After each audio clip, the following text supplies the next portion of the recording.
I'm Francis Panula. I'm back again with another personal development and recovery coaching video, and today I want to be talking about self-care. And I think beginning with just a definition of what is self-care is really important because in my experience with working with different clients, when I've asked people what they do for self-care, whether it's men, women, whatever people identify as, a common concept of self-care would be getting your hair and nails done, kind of pampering yourself, which can be a form of self-care. Sometimes just treating yourself and taking care of yourself and feeling good physically is a form of self-care. But I think that that's a very limited and reductive view of self-care. So I want to talk about just some different aspects of self-care, different types of self-care, and kind of broaden our perspective of what self-care is. And even looking at this thumbnail here, I wanted to start off with some different images to go over kinds of some types of self-care.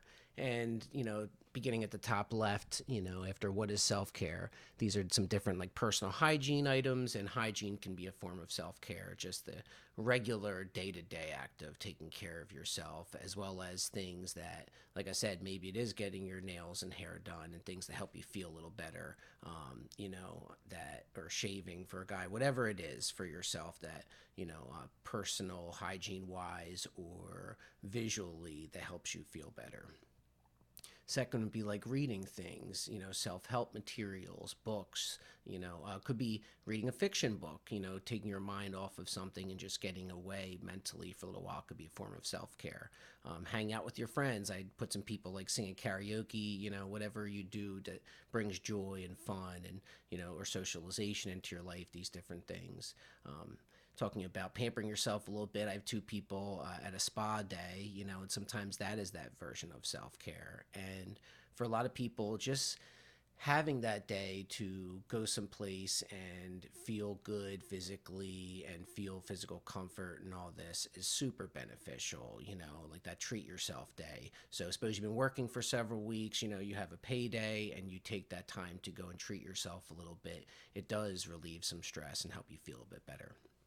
Next, I have two people doing some movement activity, and that could be exercise, that can be yoga, Tai Chi, meditation, whatever. Actually, I have meditation below, but any physical exercise to get your blood moving, get yourself active, it can be beneficial for yourself, both mentally, physically, emotionally, all these different things. Next, in the next row, starting at the left again, I have different nutrition, and I see that there's some things in there like the little pretzels and stuff like that. There's a donut, and sometimes self-care is maybe having a little cheat day and, treating yourself to something. Thanksgiving's coming up soon, this time of year, and sometimes that's a version of self-care is having a day where you can eat the pie and all these different things. If you're a person especially, normally practices pretty good nutrition and stuff, having that time to let yourself enjoy life a bit more, that can be beneficial as well. While, like I said, having that good nutrition program in place. Next, I have a guy just relaxing and resting. Looks like he's reading a book, maybe fell asleep, and sometimes that's a version of self-care. Just being able to relax and lounge outside and lay on a chair, like people for during the summertime being at the beach, on an umbrella with a book, like that's my favorite activity at the beach. And that can be a huge version of self-care. Just having that weekend to get away and get down there and have some time to relax and have nothing to do, no place to be for a little bit, but just to relax, like that is super beneficial. Next, I have some art supplies because to me, self-care can also be creative pursuits, artistic hobbies, these different things that you do that just bring some joy into your life. And especially if it's not something that you do for your career or your work, the things that you do not for monetary gain, which is easy in the United States, I think, especially in Western culture, to only view things that are worthwhile as things that bring monetary gain. So then to me, the opposite, things that don't bring me any monetary gain, but I enjoy just for the passion, the pursuit of it because I enjoy it. That to me is self-care. Like I'm not trying to be a professional musician, but I enjoy playing guitar. So for me, like that's part of my self-care. If I've had a day, and I come home and put on some songs and put on my amp and sit there and jam out with stuff, like it's super stress relieving and super beneficial and a huge part of my self-care. Next, I put healthy boundaries because I think being able to enact healthy boundaries is part of your self-care, because if you're constantly spreading yourself too thin and giving too much of yourself, it's really hard to practice that self-care. And there's a tool that I've probably said before, I'll say again, like the oxygen mask rule. And in a plane, if it loses cabin pressure, they say to put on your own oxygen mask first before trying to assist someone else. That way you don't pass out. And the same goes for life. If you're not taking care of yourself and doing the things that you need to keep yourself going, it's really hard to be there for other people or to do the things you're trying to do. So enacting healthy boundaries with your time, with your energy, even your emotional space, these different things, is very helpful to practice your own self-care and to keep your levels where you need them to be for yourself. And I briefly mentioned the people meditating. Looks like maybe they're doing some yoga or something. I really think that could be beneficial for a lot of people, and that's a form of self-care as well. And so next, I created a definition of self-care, and I was looking online at some different sites, and I think people had different definitions or ideas of self-care and things they wanted to incorporate. So I tried to create like a broad definition. And this is kind of similar to something I would say verbally to my clients when explaining my idea of self-care. And it says, anything you do which serves to add comfort, nourishment, relief, rejuvenation, growth, peace, and joy into your life. And, these are a lot of different aspects, like comfort and nourishment. And that can be like the hygiene, the food, the rest, these different things. Maybe it's getting yourself a nice blanket for winter that you're going to enjoy, when you're trying to go to sleep, things that just add these simple comfort for your life. Getting yourself a robe, that's like kind of retail therapy, but sometimes these are comforting things, especially that if you're going to use that do add some value to your life. Relief and rejuvenation, and that can be that rest, relaxation, that time spent down the beach during the summer, or time spent just relaxing indoors in the winter. It can be your nutrition, these different things. Practicing your self-care is all these different facets. Can be things that add growth. Now, sometimes things can add growth which are actually like adversity, and I wouldn't really consider them part of self-care.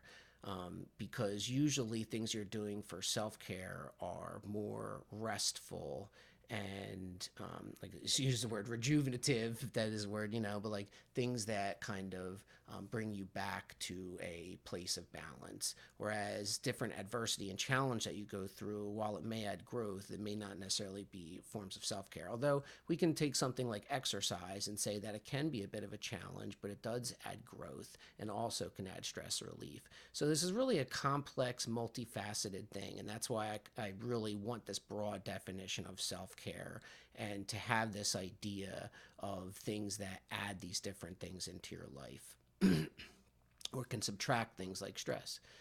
And the peace and joy, especially things that you do just for the pure pleasure and joy of it, things that are helpful, healthy, and beneficial for yourself. That can be a form of self-care, and that's going to look different for everybody. Things that you enjoy, your different hobbies and pursuits and interests. Maybe your person doesn't like the beach, but you really like the mountains. And for you, going mountain climbing and doing these different things is your form of self-care. I used to be, and I've said before, I used to be in a spelunking club, and these people loved going caving. And that was their form of self-care, to go out camping and, be with their friends for this weekend and go, in these different caves. Like, that's their self-care. That's their time away from the regular mundane stresses of life and to get away. So even though you're doing these physically, challenging activities, it's actually really a form of self-care, which is interesting. So I want to talk about types of self-care. We mentioned, a definition of self-care. So I want to give some types and some examples and tie them into, some of the images I had previously shared. And we'll start off with physical health. And for your physical health, domain of self-care can be things like I said, like hygiene, exercise, your nutrition, your rest, which can be just rest and relaxation, as well as your sleep practices, having a good sleep schedule, getting, appropriate amount of sleep for yourself are all part of your physical health. And your personal care. And that personal care can be doing things like a spa day, things like getting your hair cut, all these different things for yourself can be part of your personal care, as well as the exercise and stuff as well.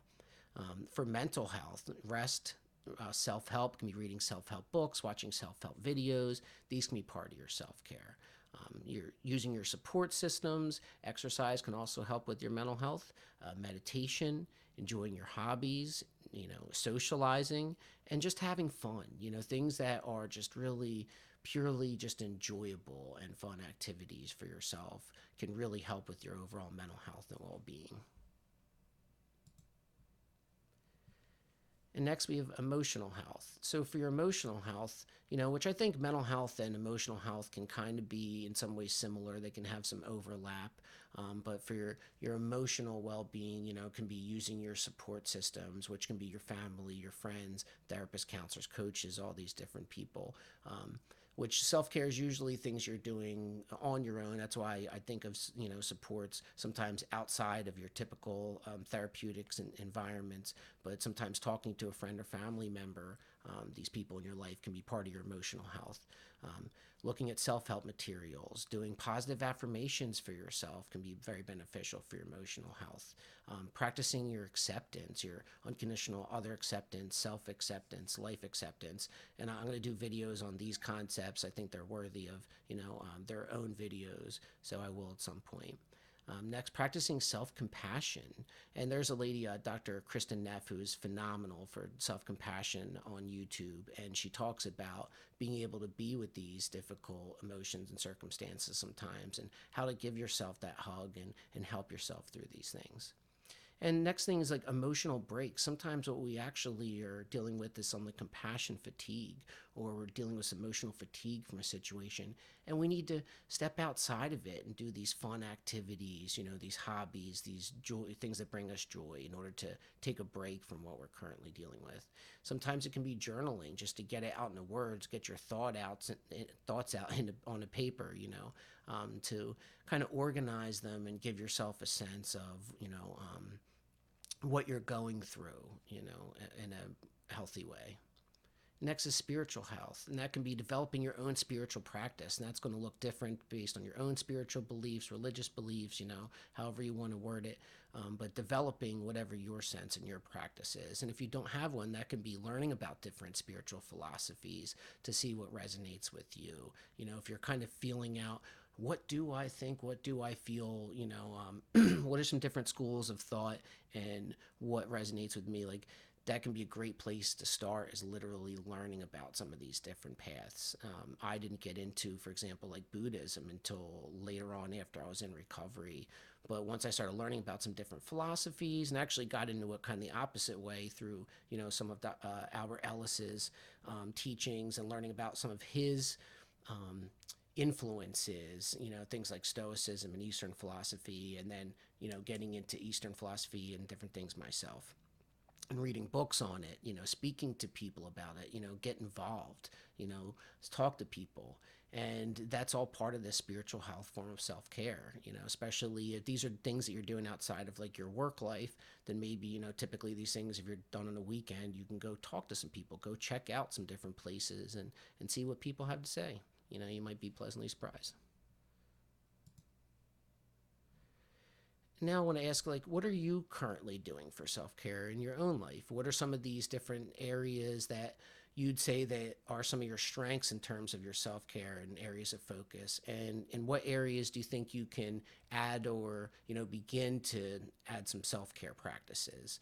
And I think that especially if we can look at ourselves honestly and objectively, we can look at these different facets, whether it's the physical health, the emotional health, the mental health, the spiritual health, and think about where are we investing our time and energy currently, in our free time, and where might be able to take some from and add some somewhere else. And lifestyle balances, I'm actually going to consider doing a lifestyle balance video pretty soon because I think that kind of ties into this, but learning how to divide up your time and to manage these different parts of your life, because it is a lot to manage when you think about this, mental, physical, emotional, spiritual. It seems like there's only 24 hours in a day, 7 days in a week. Like, how do I work on all these things? And that's why sometimes there are phases, and you're putting a little bit more time and energy into one than the other, and they kind of wax and wane. But being able to look at where you're putting your time and energy, can give you a sense of where you might be able to add some of these things in. And lastly, as always, thank you. Let's see how much time. 15 minutes. So that's pretty good. They've been like 30, so I thought I'd try a little shorter one, see if that's a little more manageable as far as, attention span and all that good stuff being on the internet.